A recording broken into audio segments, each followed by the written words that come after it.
तक शायद उस मामले से परिचित नहीं हो गए, जैसे उस मामले से शायद उनको अवेयरनेस नहीं होगी, तो भी इस बात पे उन्होंने स्टे दे दिया था पिछली बार 13 फरवरी को। उसमें तो शायद प्रोसीडिंग हम सुबह से देख रहे हैं, अभी तक तो शायद हमारा नंबर नहीं आया, अभी तक वो केस पुटअप नहीं हुआ। लेकिन सबसे मेन चीज बात ये है कि जैसे विरोध और समर्थन चल रहा है, ये देखो लोकतंत्र की खूबसूरती है, इस बात का हम पूरा समर्थन करते हैं। जो विरोध कर रहे हैं उनका भी पूरा अधिकार है संविधानिक अनुसार, और इसका समर्थन करने वालों का भी पूरा अधिकार है समर्थन करने का। लेकिन जिस तरीके की आज बात हो रही है, हिंदुत्व की बात हो रही है कि लेकिन मनुस्मृति में तो हमें किसी भी तरह का कोई आज़ादी नहीं थी, और ना ही आज़ादी थी, ना ही हमें विरोध करने का अधिकार था। ये विरोध करने का अधिकार भी हमें संविधान ने दिया। और रही बात यूजीसी के रोल बैक की, तो मुझे नहीं लगता कि ये पॉसिबल है, क्योंकि सबसे पहले सुप्रीम कोर्ट ने जब इसमें 13 फरवरी की जो डेट लगी थी, उसमें सीधी यही बात हुई थी कि पहले ऑडी अल्ट्रम पार्टम होगा। जैसे कानून की भाषा में आपको मैं बता दूं कि ऑडी अल्ट्रम पार्टम ये होता है कि सुने जाने का अधिकार, दूसरे पक्ष को सुने जाने का अधिकार। अभी तक ये नहीं हुआ है इस केस में।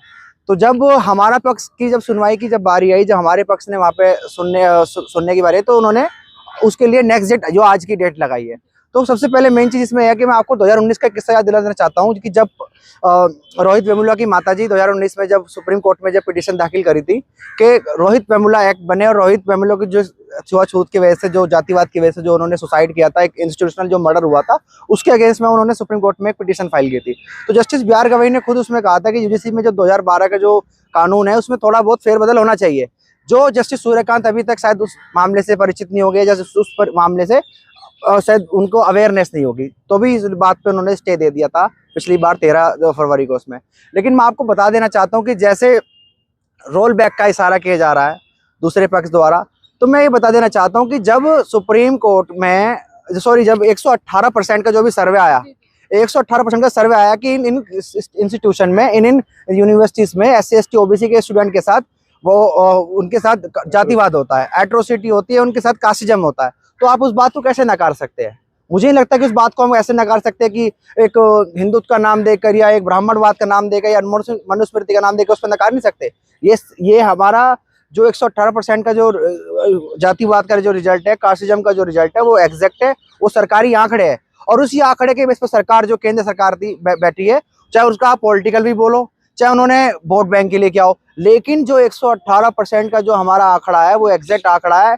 पायल ताड़वी जैसे, दर्शन सोलंकी जैसे, रोहित वेमुला जैसे मामले हमारे सामने हैं कि उनको किस तरीके से जातिवाद के तहत उनकी सुसाइडल जो उन्होंने डेथ हुई उनकी। स्वर्ण समाज है वो ये कह रहा है कि अगर यूजीसी लागू हो गया तो कहीं ना कहीं उनके साथ भेदभाव होगा, उनका हक मारा जाएगा। आप मुझे ये बताइए कि यूजीसी का विरोध और समर्थन, मेन चीज यूजीसी का विरोध वो लोग कर रहे हैं। आप मुझे ये बताइए, अब EOC है उसमें, इक्विटेबल अपॉर्चुनिटी सेंटर, कि अगर किसी भी SC ST OBC के स्टूडेंट के साथ किसी भी तरह की कोई जातिवाद होता है या कोई प्रताड़ना होती है, तो वो एक रिटर्न में एक एप्लीकेशन देगा। उस एप्लीकेशन को वेरिफिकेशन के लिए 15 दिन का टाइम है। अगर 15 दिन के अंदर किसी पर मुकदमा या किसी पर केस साबित हो जाता है तो उसके बाद कोई एक्शन लागू होगा। पर आप ये देखिए कि ये इनका मानना ये है कि वो 15 लोग जो है उनके नहीं है। तो मैं भी ये भी कह देना चाहता हूँ कि इतने बड़े बड़े भारत के इंस्टीट्यूशन है, उसमें कितने SC ST OBC के लोग हैं, यूनिवर्सिटी के कितने vice chancellor SC ST OBC के लोग हैं, यूनिवर्सिटी के कितने चांसलर SC ST OBC के लोग हैं, कितने राज्यपाल SC ST OBC के लोग हैं, कितने स्टेट के मुख्यमंत्री SC ST OBC के लोग हैं। जब हर जगह अब इन्हीं के लोग बैठे हैं तो सारा नियंत्रण इनके हाथ में है, सब कुछ कंट्रोल इनके हाथ में। तो ये आप एक यूजीसी के एक छोटे कानून से इनको क्या समस्या आ रही है? या तो आप ये बोलो कि हम जातिवाद नहीं करते, इस कानून का कोई मतलब नहीं है। आप सीधा आर्टिकल 17 की बात करो। अभी मैं एक महाशय को देख रहा था, आर्टिकल 13 की बात कर रहे, आर्टिकल 14 की बात कर रहे थे, आर्टिकल 15 की बात कर रहे थे, लेकिन जैसे आर्टिकल 17 की बात आई तो उनकी जबान बंद हो गई। आर्टिकल 70 एबोलिशमेंट ऑफ अनटचेबिलिटी कहता है। 1955 में जब ये कास्ट वाला एक्ट आया था, सिविल राइट जब आए थे, तो सीधी सी बात है, उसकी एवज पे SC ST एक्ट बना। तो अब ये जब SC ST स्टूडेंट के साथ जो जातिवाद इस समय यूनिवर्सिटीज में हो रहा है, आप ये देखिए, आप सर्वे उठा के देख लीजिए कि हमारे कितने आदमी यूनिवर्सिटी में हमारे बच्चे पढ़ रहे हैं। एक ये CUT का कानून लाने के बाद हमारा कुछ % बच्चे हमारे दिल्ली यूनिवर्सिटी में जैसे संस्थानों में पढ़ पा रहे हैं, जो बड़ी यूनिवर्सिटीज है। हमारा तो आदमी नहीं है वहाँ पे। अभी मैं देख पा रहा हूँ कि डॉक्टर सुसाइड किस लिए कर पाते हैं? जैसे जातिवाद के कारण। आप भी कह रहे हो हम जातिवाद नहीं करेंगे, जातिवाद के लिए कोई मना नहीं करेगा, जातिवाद के लिए कोई बात नहीं करेगा, लेकिन हाँ, ये एक्ट खत्म हो जाना चाहिए। सरकारी कंफ्यूजन को दूर क्यों नहीं कर देते? क्या कंफ्यूजन के लिए? जो ये लोग कंफ्यूज हो रहा है, तो बार सुप्रीम कोर्ट तक पहुंचे, सुप्रीम कोर्ट ने उनके देखो, हमारे जो देश के प्रधानमंत्री है, जो देश में वर्तमान सरकार है, ये तरह समय समय पर अपनी फैन फॉलोइंग चेक करते हैं। कि कब उनके साथ सवर्ण समाज खड़ा है, कब इनके साथ अब SC/ST समाज खड़ा हुआ है। अब उनकी मानसिकता सिर्फ ये थी, वो देखना चाह रहे थे कि कितने SC/ST OBC के लोग हमारे समर्थन में खड़े हो जाएंगे, क्योंकि 5 स्टेट की राजनीति, सॉरी अभी इलेक्शन आने वाले हैं, और भारत की जितनी भी राजनीतिक पार्टियां हैं वह समझ चुके हैं कि SC/ST OBC के अधिकारों का हनन करके वो सरकार नहीं बना सकते। आप ये देख लीजिए, जो सरकार के जो दो पहिए खड़े हैं इस समय, चंद्रबाबू नायडू और नीतीश कुमार, दोनों OBC समाज से। कहीं ना कहीं इनके दिमाग में उसी के उस एवज में सरकार अभी चल रही है उनकी। तो कहीं ना कहीं मुझे ऐसा लगता है कि जितनी भी राजनीतिक पार्टियां, उनको समझ में आ चुका है कि SC/ST OBC के बिना आप सरकार नहीं बना सकते, ना ही सरकार में रह सकते। आप अभी देख लीजिए कि राहुल गांधी को संविधान हाथ में लेके चलते हैं, संविधान हाथ में ले चलते हैं, लेकिन अभी तक ऑफिशियल स्टेटमेंट UGC के समर्थन या विरोध में नहीं आया उनका। तो कहीं ना कहीं आप देखो SC/ST OBC की ताकत है, और ताकत आप जैसी बहुजन मीडिया के, जो आप हमारे जैसे लोगों की बात वहां पहुंचा पा रहे हैं। आप ये देखिए, सवर्ण हमेशा कहते रहते हैं कि भाई ये केंद्र सरकार हमारी है, केंद्र में जो सरकार है वो हमारी है। आप इस सरकार का इस फैसले का समर्थन क्यों नहीं करते? आपने उस मोदी की जात बता दी, जिस मोदी की जात जिसके लिए आपको हिंदू हृदय सम्राट बताते थे कि वो मोदी जो है हिंदू, यशस्वी हिंदू है, यशस्वी हिंदू सम्राट है। जैसे उसने UGC लागू कर दिया सर प्रधानमंत्री ने, तो आप उनकी जात बता रहे हो। तो आपका जो कास्ट वाला जो माइंड सेट है, वो तो उस प्रधानमंत्री को भी नहीं छोड़ा जिसको आप यशस्वी हिंदू सम्राट मानते हो। तो आप सीधी सी बात है कि भारत जातिवाद से मुक्त होने की कगार पर है। हम जैसा संविधान के लोग मानने वाले जो है, सुप्रीम कोर्ट की चैलेंज विश्वास रखने वाले लोग हैं, अब उनको समझ में आ चुका है कि जो भारत का जो दिशा है, डायरेक्शन है, वो संवैधानिक दायरे में रखी होगी। लेकिन सुप्रीम कोर्ट का जो फैसला है, अगर आप लोग पक्ष में नहीं आएंगे तो क्या करेंगे? हम कोई नहीं, हम रिव्यू पे जाएंगे। फिर हमारे पास तो रेमेडी है ना। बस सुप्रीम कोर्ट में अगर कोई फैसला हमारे पक्ष में नहीं आता, हमारे पास तब भी रेमेडी है, हम सरकार को घेरेंगे। अभी देखा नहीं अपने प्रदर्शन, समर्थन में भी हुआ, विरोध में हुआ। ये तो लोकतंत्र की खूबसूरती होना भी चाहिए, लेकिन मेन चीज ये है कि मानसिकता क्या है। इसको खत्म करने की जो कह रहे हैं कि जातिवाद हो जाएगा, तो मैं पूछना चाह रहा हूँ कि अब तक किसी भी सवर्ण समाज के व्यक्ति ने इंटरकास्ट मैरिज के लिए कभी कोई धरना प्रदर्शन किया है कि इंटरकास्ट मैरिज होनी चाहिए? कोई अगर व्यक्ति किसी को घोड़ी से उतार दिया जाता है, कभी उसके समर्थन में कोई सवर्ण सेना से सवर्ण जाति के लोगों की कभी टीम आ गई हो, या उनकी कोई पार्टी का व्यक्ति नुमाइंदा आ गया हो? तो जब तक जातिवाद आप खत्म नहीं करोगे, आप तो कैसे रिजर्वेशन तो मानते ही नहीं हम। क्यों नहीं मानते? मैं तो कहता हूँ जात पात मानने का उनके कारण ये बोलने में बात अलग है, कथनी और करनी में फर्क है। वीरेंद्र शास्त्री ये कहते हैं कि जात पात को करो विदाई, हिंदू हिंदू भाई भाई, लेकिन UGC के ऊपर उन्होंने का कोई स्टेटमेंट नहीं दिया। देखो, वो जो व्यक्ति है, मैं उसको धार्मिक एक पागल समझता हूँ। उसको मैं समझता हूँ कि इस कोर्ट, सुप्रीम कोर्ट के जैसे प्राइमेसिस में उस व्यक्ति की बात करना, मैं समझता हूँ कि अपनी भी शर्मिंदगी है। वो मुझे लगता है 8वीं पे फेल भी आदमी नहीं होगा, तो उसकी बात हम क्यों करें? वो जो मानने वाले लोग होंगे वो माने उनको। करने की बात कहते हैं और हिंदू एकता की बात करते हैं, अगर हिंदू बताते हैं। ये जितने सामूहिक विवाह चलते हैं, चाहे वो बागेश्वर धाम करा रहा हो, चाहे कोई भी अन्य पृष्ठ करा रहा हो हिंदुत्व, आप ये देखो वहां पे जाके कभी चेक करना कि किन किन जातियों के लोगों की वहां शादी हो रही है, किन किन जातियों के वहां पे लोग हैं, क्या वहां इंटरकास्ट मैरिज हो रही है? अगर जातिवाद है ही नहीं हिंदू धर्म में, मैं तो चाहता हूँ कि ना हो, बिल्कुल भी ना हो हिंदू धर्म में जातिवाद। लेकिन वहां पर किस जाति का व्यक्ति शादी कर रहा है, किस लड़की से कौन सी जाति है, ये जरूर देख लेना चाहिए वहां पे। हम मान लेंगे कि भारत में हिंदू मजबूत होगा, भारत में जातिवाद नहीं है, भारत में सभी हिंदू के, हम मान लेंगे।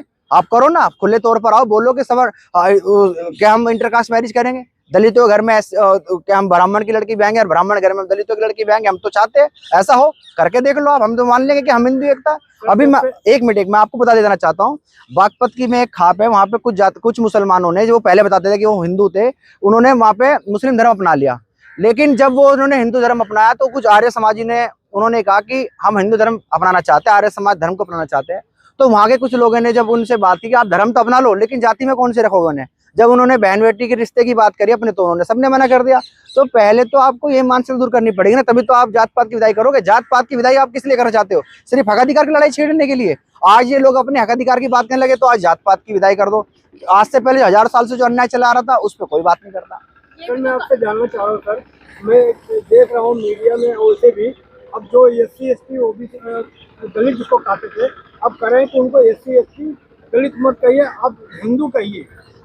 अच्छा ठीक है, मैं मान लेता हूँ, लेकिन सबसे पहले आप ये देखिए, जो भी भारत के संविधान को मानने वाला होगा, स्पेसिफिकली उनको SC/ST में उनको अफर्म किया गया है, उनको कैटेगराइज किया गया है। तो आप कौन होते हो? आपके विधान में हम क्या है? आपका जो हिंदुत्व का विधान है, चाहे मनुस्मृति हो, कोई भी पुराण हो आपका, उस विधान में हम आप कहाँ रखते हो? पहले आप हमें ये बता दीजिए, आप हमें वहां रखते हो, शूद्र कहाँ रखते हो आप? नीचे तो रखते हो ना। और संविधान के अनुसार हमें कहाँ रखा जाता है, हमें इक्वल अपॉर्चुनिटी जाती है। आर्टिकल 14 जो है रूल ऑफ लॉ, सभी समान है नागरिक एक दूसरे के। तो हम तो संविधान को मानने वाले लोग हैं ना। अगर SC/ST तो संवैधानिक शब्द है ना। संवैधानिक शब्द 1950 में जो ऑर्डर हुआ था रिजर्वेशन का, उसके अंदर नोटिफाई है शेड्यूल कास्ट और शेड्यूल ट्राइबल। 1930 में ये बढ़ आया अंग्रेजों के टाइम पे। तो इसमें तो हमें एक माला में पिरो दिया ना। अब हमारी कुछ जातियाँ इधर उधर बटी हुई है हिंदुत्व के नाम पर, अन्य धर्म के नाम पर, जिससे हमारा समाज में विघटन पैदा हो रहा है। लेकिन अगर SC के नाम पे एक हो जाए तो मुझे लगता है कि ऐसे UGC रोल बैक के नारे भी लग जाए भारत में। सर कहीं ना कहीं ये कहा जाता है कि पहले आप लोग आरक्षण ले रहे हैं और आरक्षण आज भी है और फिर UGC के लिए मांग कर रहे हैं, तो ये कहीं ना कहीं स्वर्ण समाज के लिए गलत है ना। आप मुझे ये बताइए कि जिस आरक्षण की हम बात करते हैं, जो आरक्षण का विरोध करने वाले लोग हमेशा 15% लोग होते हैं। और उन 15% को आप सिंप्लीफाई इतना देखना चाहिए कि SC/ST को 7.5, SC/ST को 7.5, 15% इनका हो गया और 27% OBC का हो गया। जो 49.5 जो 52% रिजर्वेशन है वो सिर्फ 15% को मिल रहा है। कि ये रिजर्वेशन नहीं है क्या? अब भारत के इतने तमाम मंदिर है, हजारों करोड़ों लाखों मंदिर है, इन पे बैठने वाला जो मुख्य प्रीस्ट है, मुख्य जो पुजारी है, वो कौन सी जाति का? ये एक तरह का आरक्षण नहीं है क्या? उस आरक्षण का भी कभी आप विरोध नहीं करते। मैं तो चाहता हूँ वो तो कहते हैं कि उनका दलितों को आप उनका वहाँ हक है, वो तो पे मंदिरों में शंकराचार्य बैठना। बनाओ वहाँ पे। वो तो कहते हैं कि हम मंदिरों में बैठना हमारा हक है। कौन कहता है? स्वर्ण समाज। अगर नहीं, अगर सुनो, अगर उनका हक है मंदिर पे, ये हक कहाँ लिखवा का है? वो कौन से वेद विधान संविधान में लिखा हुआ है कि सिर्फ मंदिर का जो मुख्य प्रीस्ट है, मुख्य पुजारी है, वो एक ही जाति का बनेगा? क्या ये इस तरह का एक आरक्षण नहीं है? इस आरक्षण के खिलाफ कौन बात करता है? शास्त्रों में लिखा है ना। शास्त्रों में तो लिखा है, मैं यही तो बात कर रहा हूँ। संवैधानिक तो नहीं है नहीं। आरक्षण जो भी शास्त्रों में लिखा हुआ है, आर्टिकल 13 के अनुसार जो भी मानवाधिकार का हनन करेगा उस ग्रंथ को नल एंड वॉइड माना जाएगा।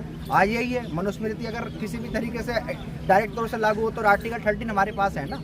आर्टिकल 13 ये कहता है कि जो भी मानवाधिकारों के हनन की बात करेगा, हम उस वेदों को, इस पुराण को नहीं मानेंगे। तो हम तो जस्ट कह रहे हैं कि भाई अगर वो किसी भी तरीके से मानना में भेद पैदा करेगा, इंसानों में भेद पैदा करेगा, तो वो हमारे लिए तो नल वॉइड है। आपकी सर एक लास्ट सवाल ये है कि सुप्रीम कोर्ट का जो भी निर्णय आएगा, क्या आप समर्थन करेंगे या नहीं? देखो, सुप्रीम कोर्ट का चाहे निरंतर जो निर्णय है, मैं 100% कह रहा हूँ हमारे समर्थन में आएगा।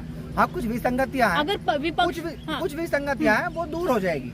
अगर इनको लग रहा है कि वो बिल्कुल खत्म कर दिया, UGC पहले भी था और अब भी है, जो भी संगतियां, अगर ये कह रहे हैं कि चलो कुछ समान जाति के लोग उसमें रख लो EOC कमेटी में, कहीं ना कहीं उनकी जांच, कहीं ना कहीं उनकी मांग जायज है। मैं गलत नहीं कह रहा इस बात को, हो जाए, लेकिन ये रोल बैक नहीं होने वाला। अगर इनको लगता है कि इसको कानून को खत्म करने, कानून रोल बैक हो जाएगा, तो इनकी भूल है, नहीं हो सकता। सर किस आधार पर कर रहे हो, आपके फेवर में आएगा? मैं सर इस आधार पे कह रहा हूँ कि 2019 में जब रोहित वेमुला की जब माता जी आई थी सुप्रीम कोर्ट के अंदर इस एक्ट को लागू कराने के लिए, इसमें फेरबदल करने की मांग को लेकर, रोहित वेमुला को न्याय दिलाने की मांग को लेकर, तो जस्टिस BR गवई ने इसमें क्लियर बोला था कि UGC में अभी तक जातिवाद का कोई मापदंड नहीं है, कि जातिवाद हैरेसमेंट के कोई मापदंड नहीं है। तो आप उस मापदंड को तय करने के लिए सरकार को नोटिस करे थे उन्होंने। सरकार को बोला गया था कि इस पर सर्वे करो, आप इस पर काम करो और एक ऐसी कमेटी बनाओ जिसमें कि थोड़ा जातिवाद कम हो सके ऐसी यूनिवर्सिटीज़ में। तो ये तो सुप्रीम कोर्ट पहले कह चुका है। शायद जस्टिस सूर्यकांत इस बात से अवेयर नहीं है, शायद वो अब अवेयर हो जाएंगे इस डेट पर, और ऑडियल टर्म पार्ट टर्म होके इस केस की जो सुनवाई होगी, इस पर स्टे भी हटेगा। अभी संगतियाँ वो मैं समझता हूँ कि कहीं ना कहीं वो जांच का विषय है और बैठ के उस पर बात हो जाएगी। वो तो आपका एडमिनिस्ट्रेटिव मैटर है, वो तो बात बैठ कर हो जाएगी, तो बात कोर्ट की है ही नहीं। ठीक है, थैंक यू।